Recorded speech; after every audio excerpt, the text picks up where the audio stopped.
कहानी की शुरुआत नौरा नाम की एक छोटी सी लड़की से होती है जो अपने पिता के साथ बर्फ से ढके ऊंचे पहाड़ों पर माउंटेन क्लाइंबिंग कर रही होती है। छोटी पर पहुंचकर उसके पिता सामने फैले विशाल पहाड़ों की ओर इशारा करते हैं और धीमी आवाज में कहते हैं कि आज भी इस दुनिया में ट्रॉल्स मौजूद हैं जो इंसानों से छुपकर इन पहाड़ों के बीच रहते हैं। नौरा को ये बात मजाक लगती है, लेकिन उसके पिता उसे वो कहानी याद दिलाते हैं जो उन्होंने कुछ समय पहले सुनाई थी। 13 ट्रॉल्स की कहानी जो एक बार जश्न में इतना डूब गए कि सूरज की रोशनी में आ गए और पल भर में पत्थर बन गए। उसके पिता कहते हैं कि वही ट्रॉल्स आज भी इन पहाड़ों में छुपे हुए हैं। नौरा यकीन नहीं करती। तब उसके पिता कहते हैं कि आंखों से नहीं, मन की आंखों से देखो। नौरा जैसे ही ध्यान लगाती है, अचानक सामने वाले पहाड़ में हलचल सी होती है। पत्थर जैसे हिलते हैं, जमीन कांपती है और नौरा डर के मारे पीछे हट जाती है। ट्रॉल्स का जिक्र पौराणिक किताबों में तो मिलता है, लेकिन अब कोई उन पर भरोसा नहीं करता। कई साल बीत जाते हैं। कहानी हमें एक टनल तक ले जाती है जहां कुछ वर्कर्स पहाड़ को काट कर रास्ता बना रहे होते हैं। आगे बढ़ने के लिए वो जोरदार ब्लास्ट करते हैं और फिर अंदर जाते हैं। तभी अंधेरे से कुछ उनकी ओर बढ़ता है। भारी कदमों की आवाज, गूंजती हुई सांसें। वर्कर्स घबराकर अपनी जान बचाते हुए भाग निकलते हैं।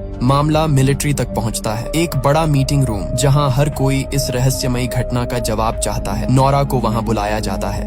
अब नौरा बड़ी हो चुकी है, एक साइंटिस्ट जो धरती पर कभी मौजूद रहे प्राचीन जीवों पर रिसर्च करती है। मीटिंग में टनल के आसपास की हेलीकॉप्टर फुटेज चलाई जाती है। ज्यादातर लोग इसे तूफान का असर मान लेते हैं, लेकिन नौरा स्क्रीन पर झुककर ध्यान से देखती है और कहती है कि ये सिर्फ तबाही नहीं है, यहाँ पैरों के निशान हैं, बेहद बड़े, ऐसे निशान जो आसमान से शूट की गई फुटेज में ही साफ दिख सकते हैं। उसकी बात पर कमरे में हंसी गूंज जाती है। तभी एक लड़की दौड़ती हुई आती है और बताती है कि टनल के अंदर से नई वीडियो फुटेज आई है। जैसे ही वीडियो चलती है, कमरे में सन्नाटा छा जाता है। अंधेरे के बीच एक विशालकाय क्रिएचर की झलक दिखती है, इतना बड़ा कि इंसान उसके सामने कुछ भी नहीं लगते।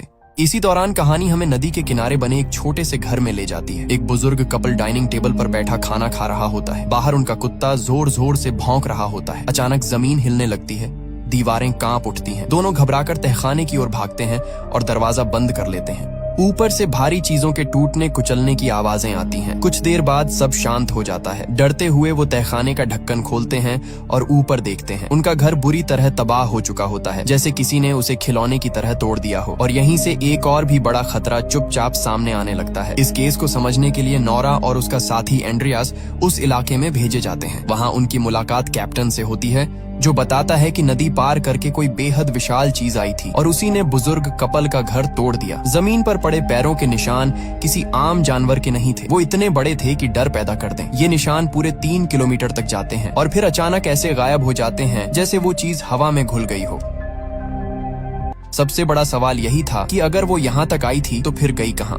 नौरा उन्हें अपने पिता के पास ले जाती है। उसके पिता हमेशा से दुनिया से अलग सोचते आए थे और पहाड़ों में रहने वाले ट्रॉल्स पर सालों से रिसर्च कर रहे थे। घर में घुसते ही दीवारों पर लगी अजीब तस्वीरें और स्केच दिखाई देते हैं। ट्रॉल्स की शक्लें, उनके निशान, पहाड़ों के पैटर्न, ऐसी चीजें जिन पर दुनिया हंसती है और जिन्हें नजरअंदाज कर देती है। नौरा के पिता बताते हैं कि कई साल पहले भी पहाड़ों से कुछ ऐसा ही निकला था और फिर अचानक गायब हो गया। सरकार को सब पता था, लेकिन डर के मारे उन्होंने सच्चाई को दबा दिया। नौरा जब बताती है कि आज फिर वैसी ही घटना हुई है, तो उसके पिता की आंखों में यकीन उतर आता है। उनके लिए अब कोई शक नहीं बचता। वो कहते हैं कि हजारों साल पहले ट्रॉल्स खुलेआम इस दुनिया में रहा करते थे और जो इंसान उनके करीब जाने या उनसे रिश्ता बनाने की कोशिश करता था, उसे सजा दी जाती थी।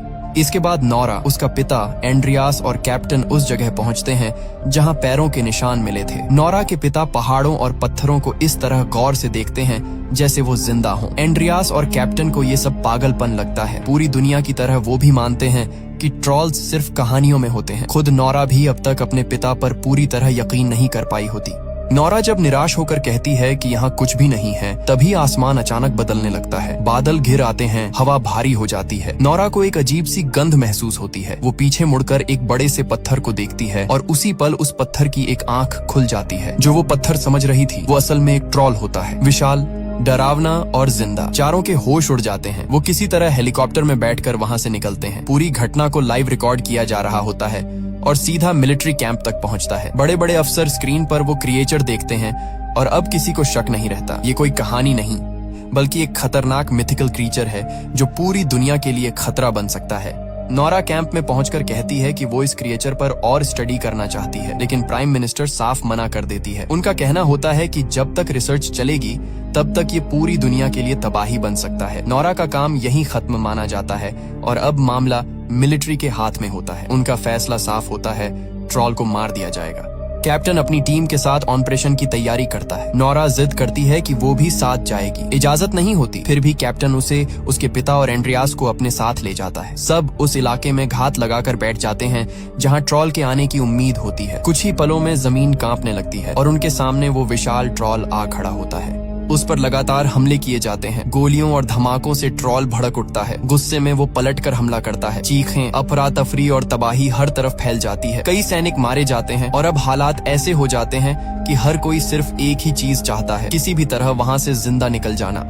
लेकिन तभी नोरा के पिता अचानक ट्रॉल के सामने आ जाते हैं। गोलियों और धमाकों के बीच वो ऊंची आवाज में उससे कहते हैं कि शांत हो जाओ, अब कोई तुम्हें नुकसान नहीं पहुंचाएगा। हैरानी की बात ये होती है कि ट्रॉल सच में रुक जाता है। उसका गुस्सा थमने लगता है। साफ हो जाता है कि वो इंसानों की भाषा समझता है। इससे पहले कि नोरा के पिता कुछ और कह पाते, पीछे से कुछ सैनिक फिर हमला कर देते हैं। अगली ही पल ट्रॉल गुस्से से पागल हो जाता है। वो एक टैंक को अपने पैरों तले कुचल देता है और झटके में नोरा के पिता पर भी वार करता है। वो दूर जाकर गिरते हैं। ट्रॉल की आंखों में उस वक्त अजीब सा दर्द और उलझन दिखती है, जैसे वो खुद नहीं जानता कि वो क्या कर रहा है। फिर वो वहां से चला जाता है।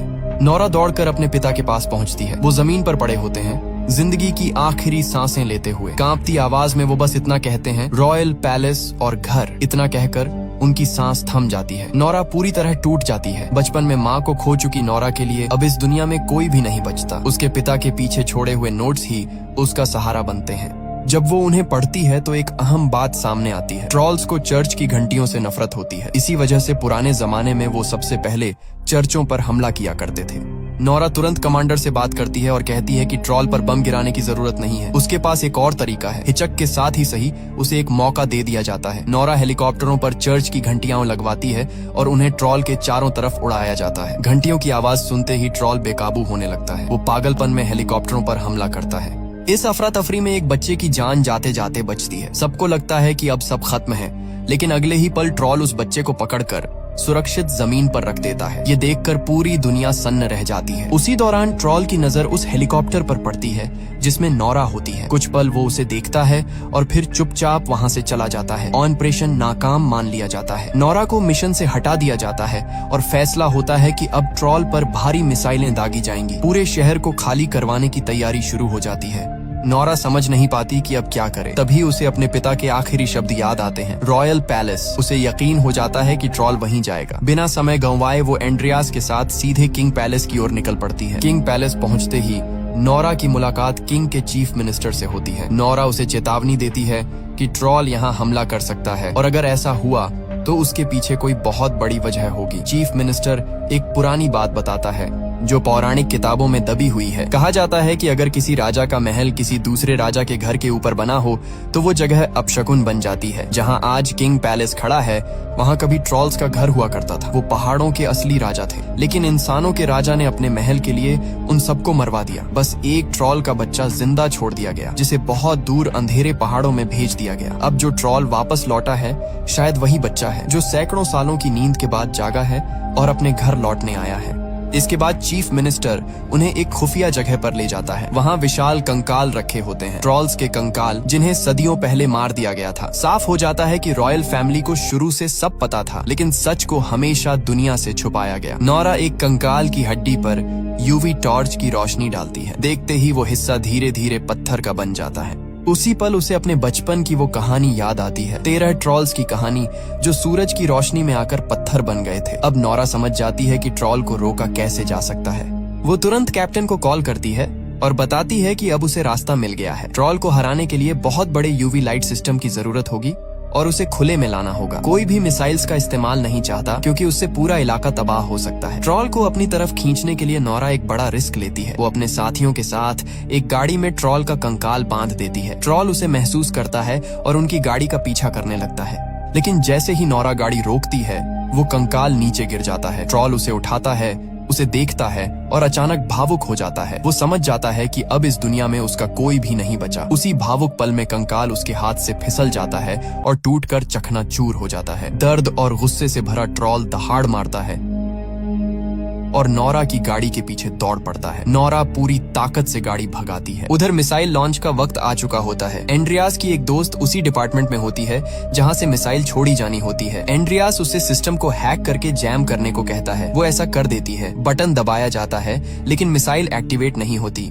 इधर नोरा और एंड्रियास ट्रॉल से जान बचाकर भागते हुए उस जगह पहुंच जाते हैं जहां कैप्टन अपनी टीम और यूवी लाइट मशीनों के साथ इंतजार कर रहा होता है। ट्रॉल उनकी गाड़ी पर हमला करता है लेकिन दोनों वक्त रहते कूदकर अपनी जान बचा लेते हैं। मिलिट्री अफसरों को पता चल जाता है कि सिस्टम हैक किया गया है। वो दोबारा सिस्टम चालू करते हैं और मिसाइल छोड़ने की तैयारी होती है। लेकिन जब कमांडर को एहसास होता है कि ट्रॉल के आसपास अपने ही सैनिक हैं, तो वो आखिरी पल में हमला रोक देता है।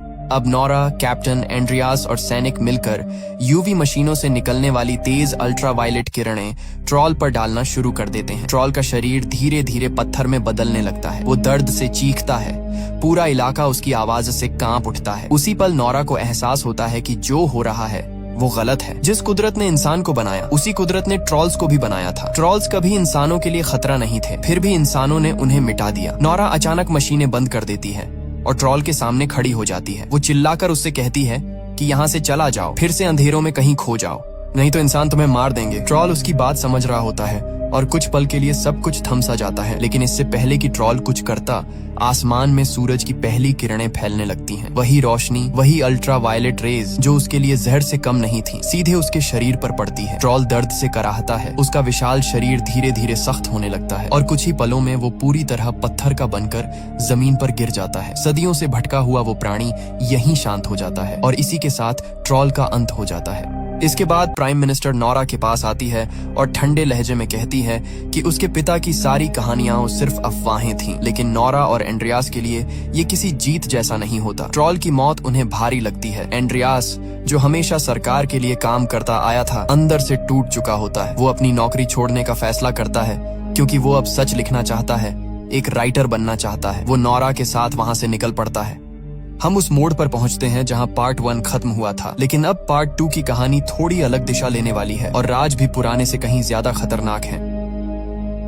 फिल्म की शुरुआत एक गहरी और रहस्यमयी आवाज से होती है जो हमें उन ट्रॉल्स की कहानी सुनाती है जो हजारों साल पहले इंसानों के साथ इसी दुनिया में रहते थे। ये कोई खौफनाक मॉन्स्टर नहीं थे, बल्कि मासूम से जीव थे। उनका शरीर पत्थरों जैसा मजबूत था, लेकिन दिल मिट्टी और पेड़ों की तरह नरम। वो कुदरत का ही एक हिस्सा थे। किसी को नुकसान नहीं पहुंचाते थे, बस धूप से दूर रहते थे क्योंकि सूरज की रोशनी उन्हें जिंदा से पत्थर बना देती थी। इंसानों के साथ हंसते खेलते शांति से अपनी जिंदगी जीते थे। फिर वक्त बदला। दुनिया में क्रिश्चियनिटी फैलने लगी और कुछ लोगों को लगने लगा कि ये धरती सिर्फ इंसानों की है। ट्रॉल्स को इस दुनिया का हकदार नहीं माना गया। मासूम ट्रॉल्स पर जुल्म शुरू हो गया। उन्हें जबरदस्ती खींचकर धूप में लाया जाता ताकि वो पत्थर बन जाए। होली वाटर और चर्च की घंटियां उनके लिए दर्द और कमजोरी का सबब बन गईं और इंसान इन्हीं चीजों का इस्तेमाल उन्हें खत्म करने के लिए करने लगे। यही कहानियां नोरा के पिता उसे बचपन से सुनाते आए थे। वो हमेशा कहते थे कि उन्हें इस बात का अफसोस रहेगा कि इंसानों ने उन बेगुनाह ट्रॉल्स की कभी मदद नहीं की। उस वक्त छोटी नोरा अपने पिता से वादा करती है कि अगर आज भी कहीं अच्छे ट्रॉल्स बचे होंगे तो वो हमेशा उनका साथ देगी।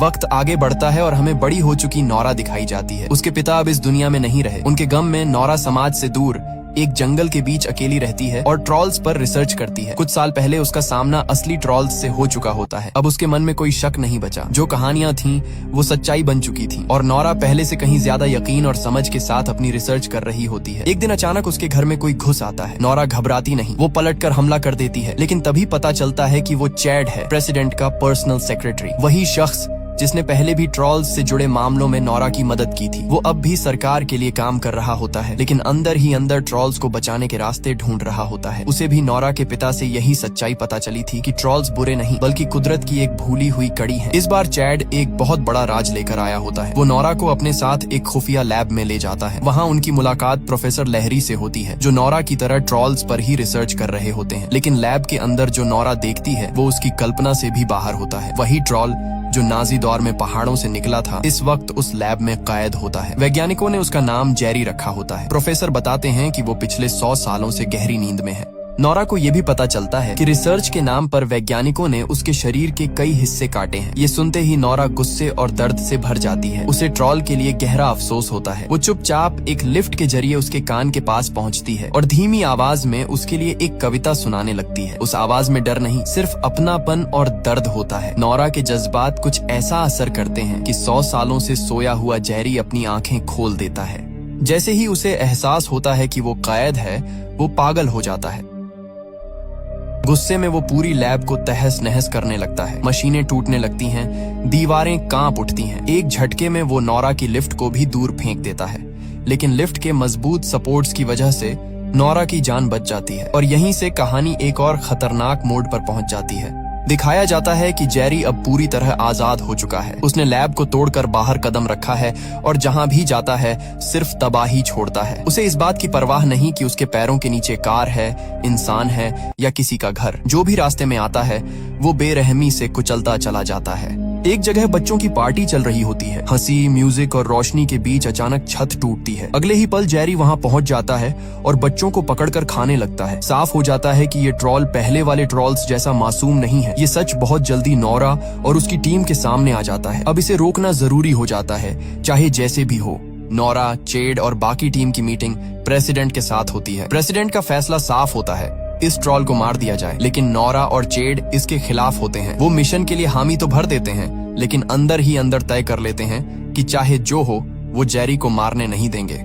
इसी मिशन में कैप्टन क्रिस को भी शामिल किया जाता है। क्रिस एक सख्त और अनुभवी अफसर होता है। उसकी टीम बड़े बड़े हेलीकॉप्टर्स तैयार करती है, जिनमें ताकतवर यूवी लाइट्स लगी होती हैं। प्लान ये होता है कि रात के अंधेरे में जेरी को पत्थर बना दिया जाए। रात होते ही जब जेरी अभी भी शहर में तबाही मचा रहा होता है, हेलीकॉप्टर्स उसे घेर लेते हैं। यूवी लाइट्स उस पर डाली जाती हैं ताकि उसे कमजोर किया जा सके, लेकिन कुछ भी असर नहीं होता। जेरी और भड़क उठता है। गुस्से में वो जमीन से एक पूरा बिजली का टॉवर उखाड़कर लोगों की तरफ फेंक देता है। अफरा तफरी मच जाती है। इसी हमले में क्रिस के दोस्त का हेलीकॉप्टर तबाह हो जाता है और उसका दोस्त मारा जाता है। अपने दोस्त की मौत देखकर क्रिस का गुस्सा बेकाबू हो जाता है। वो बदले की आग में जलने लगता है और जेरी को किसी भी हाल में मार डालना चाहता है, लेकिन पीछे बैठी नोरा उसे रोकती है। वो उसे समझाती है कि असली मॉन्स्टर ट्रॉल्स नहीं बल्कि इंसान हैं, जिन्होंने उन्हें ऐसा बना दिया। टीम नोरा से पूछती है कि अब क्या किया जाए, क्योंकि जेरी हर पल और ज्यादा खतरनाक होता जा रहा है। नोरा कहती है कि उसके पास एक आखिरी रास्ता है। वो सबको एक विशाल गुफा के अंदर ले जाती है। यहीं वो सच सामने लाती है। इस दुनिया में जेरी के अलावा एक और ट्रॉल भी मौजूद है। एक ऐसा ट्रॉल जो मासूम और शांत है। वही ट्रॉल जिससे नोरा की मुलाकात कई साल पहले हुई थी। वो बार बार उससे मिलने जाती रही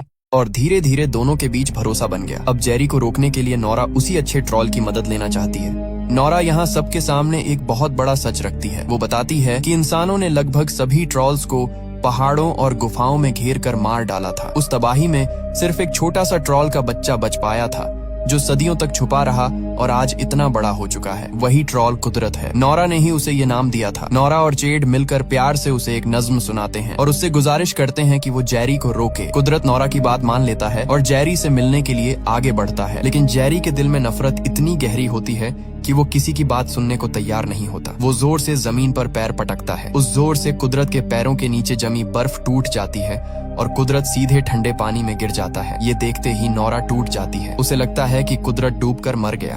उधर जेरी आगे बढ़ चुका होता है। नोरा को समझ आ जाता है कि उसका अगला निशाना ट्रॉन्डाइम है, जहाँ सेंट उल्फ का चर्च है। नोरा, चेड और पूरी टीम तुरंत उसी दिशा में निकल पड़ते हैं। सब जानते थे कि इसी चर्च में सेंट उल्फ की कब्र कहीं छुपी हुई है, लेकिन आज तक किसी को वो मिली नहीं थी। चर्च के अंदर नोरा और चेड उल्फ की एक पुरानी पेंटिंग को ध्यान से देखते हैं। उसमें 3 अजीब निशान होते हैं। उन्हें एहसास होता है कि ये निशान दरवाजा खोलने की चाबी है। वो उन निशानों में 3 डंडे लगाकर दीवार को घुमाते हैं। भारी पत्थर सरकता है और आखिरकार एक छुपा हुआ रास्ता खुल जाता है। अंदर उन्हें सेंट उल्फ की लाश मिलती है, उसकी चांदी की तलवार के साथ। उल्फ के कपड़ों में से उन्हें एक अधूरा खत मिलता है। खत का दूसरा हिस्सा उस लैब में मिला था जहां जेरी को रखा गया था। दोनों हिस्सों की तस्वीरें मिलाकर जब पूरा खत पढ़ा जाता है तो एक चौंकाने वाली सच्चाई सामने आती है। हमेशा से ये माना जाता रहा कि सेंट उल्फ ने ट्रॉल्स को मरवाने का हुक्म दिया था, लेकिन सच ये था कि उसने कभी ट्रॉल्स को मारने का आदेश दिया ही नहीं था। वो तो सिर्फ उन्हें दुनिया के दूसरी तरफ भेजना चाहता था ताकि इंसान और ट्रॉल एक दूसरे से दूर शांति से रह सकें। लेकिन चर्च ने उसका हुक्म नहीं माना। चर्च के कहने पर सभी ट्रॉल्स को मार दिया गया और फिर सारा इल्जाम उल्फ पर डाल दिया गया। इस सच को हमेशा के लिए छुपाने के लिए आखिरकार उल्फ को भी मरवा दिया गया और उसकी कब्र को इतनी चालाकी से छुपाया गया कि कोई उसे ढूंढ न सके। नोरा को अब साफ समझ आ जाता है कि जेरी अपने मरे हुए साथी ट्रॉल्स का बदला लेने के लिए ही ट्रॉनहाइम की ओर बढ़ रहा था। उसे रोकने का रास्ता नोरा के पिता की रिसर्च में छुपा था। वहाँ लिखा था कि ट्रॉल को असल में होली वाटर ही कमजोर कर सकता है। और हैरानी की बात ये थी कि उसी चर्च के नीचे होली वाटर की एक विशाल झील मौजूद थी। नोरा और उसकी टीम लोगों और मिलिट्री की मदद से होली वाटर से बने कई हथियार तैयार करती है। रात होते ही जब जेरी शहर में दाखिल होता है, सबसे पहले चर्च की घंटियां बजाई जाती हैं। उनकी आवाज से जेरी कमजोर पड़ने लगता है। इसके बाद उस पर होली वाटर से बने हथियार दागे जाते हैं, लेकिन नतीजा उल्टा निकलता है। जेरी को कोई खास नुकसान नहीं होता, बल्कि वो और ज्यादा गुस्से में आ जाता है और शहर में तबाही और तेज कर देता है। तभी हालात पूरी तरह बिगड़ने से पहले पानी से डूबा हुआ कुदरत अचानक वापस सामने आता है। उसे जिंदा देखकर नोरा की आंखों में खुशी लौट आती है। कुदरत जेरी को रोकने के लिए उसके सामने खड़ा हो जाता है और शहर के बीचों बीच दोनों ट्रॉल्स के बीच भयानक लड़ाई शुरू हो जाती है। इसी दौरान नोरा की टीम को एहसास होता है कि जेरी को पूरी तरह खत्म करने के लिए होली वाटर उसके शरीर पर नहीं बल्कि सीधे उसके दिल तक पहुंचाना होगा। समस्या ये थी कि उनके पास अब सिर्फ एक ही होली वाटर बॉम्ब बचा था। जेरी लगातार हिल रहा था। उसके मुंह के अंदर सही निशाना लगाना लगभग नामुमकिन लग रहा था। उसी पल चेड एक बड़ा फैसला लेता है। वो खुद को कुर्बान करने का मन बना लेता है। वो तय करता है कि होली वाटर बॉम्ब को खुद जेरी के मुंह के अंदर लेकर कूदेगा। कोई भी इस फैसले से खुश नहीं होता, लेकिन सब जानते थे कि इंसानों को बचाने का यही आखिरी रास्ता है। चेड और कैप्टन क्रिस हेलीकॉप्टर से जेरी के मुंह के पास पहुंचते हैं। पहली कोशिश नाकाम रहती है। हालात और खराब हो जाते हैं। तभी चेड अपनी पत्नी को कॉल करता है। कांपती आवाज में आखिरी अलविदा कहता है और ये भी कहता है कि उनके बच्चे को बता देना उसका पापा उसे बहुत प्यार करता था। कॉल खत्म करते ही चेड होली वाटर बॉम्ब लेकर सीधे हेलीकॉप्टर से जेरी के मुंह में छलांग लगा देता है। जोरदार धमाका होता है। रोशनी जेरी के सीने के अंदर तक फैल जाती है। उसका शरीर अंदर से टूटने लगता है। उसी पल कुदरत पीछे से अपना हाथ जेरी के सीने में डालता है और उसका दिल निकालकर दूर फेंक देता है। जेरी वहीं गिर पड़ता है। लड़ाई खत्म हो जाती है। इंसान जीत जाते हैं, लेकिन इस जीत की कीमत बहुत भारी होती है। नोरा और पूरी टीम चेड की मौत से टूट जाती है। फिर भी एक सच्चाई सबके सामने होती है। इंसानियत बच चुकी थी। पोस्ट क्रेडिट सीन में कुछ महीनों बाद का वक्त दिखाया जाता है। चेड की पत्नी के घर एक बेटे का जन्म होता है। नोरा के घर पूरी टीम छुट्टियां मनाने आती है। अचानक जमीन हिलने लगती है। नोरा बाहर निकलती है तो देखती है कि कुदरत उसके घर के पास खड़ा है। अब इंसानों को कुदरत की सच्चाई पता चल चुकी होती है। वो इंसानों का दुश्मन नहीं बल्कि उनका रक्षक है। इसलिए अब वो छुप कर नहीं, खुले में सुकून से रहता है। सीधे शब्दों में कहें तो इंसानों और ट्रॉल्स के बीच दोबारा दोस्ती हो चुकी होती है। ये दोस्ती कब तक कायम रहेगी ये कोई नहीं जानता, क्योंकि आखिरी सीन में दिखाया जाता है कि एक प्रोफेसर अब भी एक छोटे से ट्रॉल को अपनी खुफिया लैब में कैद करके रखे हुए है, जो धीरे धीरे बड़ा हो रहा है। उसके साथ आगे क्या होगा इसका जवाब अधूरा छोड़ दिया जाता है और उसी छोटे ट्रॉल की आंखों पर कैमरा टिकते ही ये कहानी यहीं खत्म हो जाती है।